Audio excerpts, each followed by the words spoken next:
Chris Mikowski of Emerging Civil War. I am in jolly old England, and I'm talking to my friend Gina Denham. Gina's working on a project to erect a monument to Civil War veterans here in the United Kingdom. Now, Gina, I know that you've got an actual official organizational name that I can never say, so I'll let you say it for us. Okay, so it's Monuments for UK Veterans of the American Civil War Association. Darren and I, Darren Rawlings and I, when we founded it, we came up with a few ideas, but we felt, even though it was long-winded, that will be the best official name. Otherwise, it's hashtag the Monumental Project. Monumental by nature and monumental by the idea of what we're hoping to do. Now, give us a little synopsis of what it is you're actually trying to do with this monument project. Okay, so my great-great-grandfather, George Denham, served with the 111th Pennsylvania Volunteers. He died in 1914 back in London, and through him I learned about 130 other American Civil War veterans based in London alone. Through our research, over 560 other American Civil War veterans, American, British, who are buried within the UK. But within England, other than Scotland, but within England, there is no monument whatsoever that recognises the contribution of black, white, and people in the American Civil War, and women too. So the idea of the Monumental Project is to create one single monument in London for those veterans.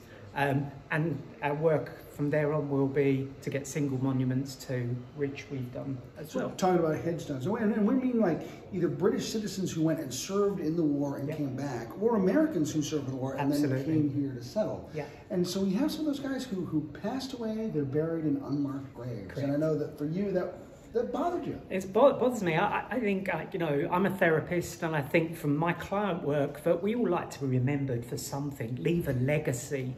And knowing what these people who served in the United States in a conflict in a foreign land went through, you know, and were almost forgotten by history. It's interesting reading the Grand Army of the Republic encampment journals. The London veterans are rarely, if ever, mentioned. Interestingly, their biggest benefactors were the Women's Relief Corps, who donated about $1,000 over the years just to support them. But many of them lived in poverty, struggled to get their pensions. And so for me, it's quite an emotive topic. You know, my interest in the American Civil War really was born from knowing about the men and women that you see behind me. You have Maurice Wagg up there, who was on the USS Rhode Island, who was one of the first ever kind of Medal of Honor recipients who for a non-military action. So yeah. Now you'll hear a lot of noise in the background. We are at the American Civil War Roundtable of the United Kingdom annual conference, or biannual conference. So you can hear the very important work of the coffee machines in the background. Later it'll be the sound of the pub at work.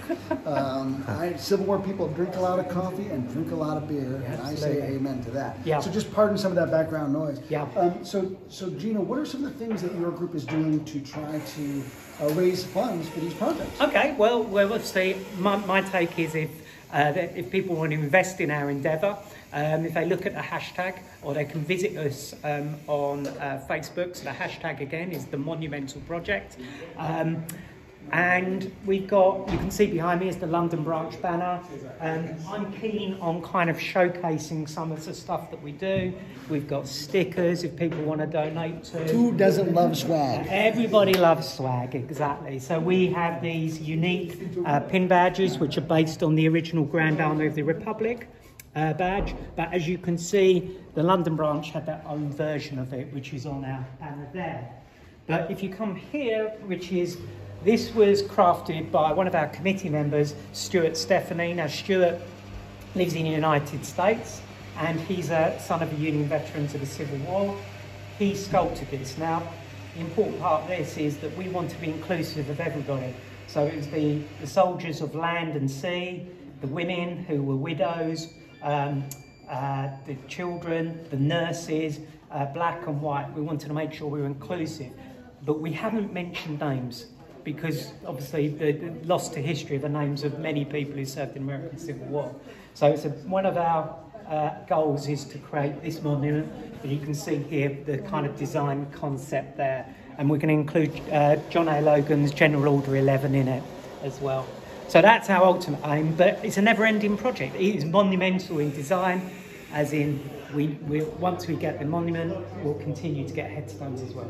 There's more information about this on the Emerging Civil War YouTube page. Gina and Darren Rollins is behind the camera. Thank you, Darren. They were kind enough to sit down and do a podcast interview with us. You can catch that on the ECW podcast as well as on the ECW YouTube page. So last thought, Gina, as you invite people to consider, why should we put up a monument in the United Kingdom? Who cares about the American Civil War in the United Kingdom? But a lot of people do. Absolutely, a lot of people do. And the thing is, we really are those champions of those old, long-gone veterans. We are their voice, and we are going to be the ones who kind of carry the baton of what they did, between 1861 and 1861. We don't want them to get lost from history. Despite all the journals, the books always say that their endeavours would never be forgotten. Unfortunately, time has illustrated that certainly the UK veterans have more or less been forgotten. So please, if you want to support us, the Monumental Project, follow us on Facebook or Linktree as well. We want to thank, obviously, Emerging Civil War for contributing to raising and our profile, and also banging the drum a little bit about what we do. So thank you, Chris. Well, of course, it's very important to stay in touch with our own history so that we don't forget the lessons that it teaches us. So thanks for the work that you guys are doing to remember these men and the work that they did to help save our country. Thank you. So, I'm Chris Mikowski for Emerging Civil War, for Darren Rollins behind the camera. Thanks so much for being with us. We'll see you online on the battlefield.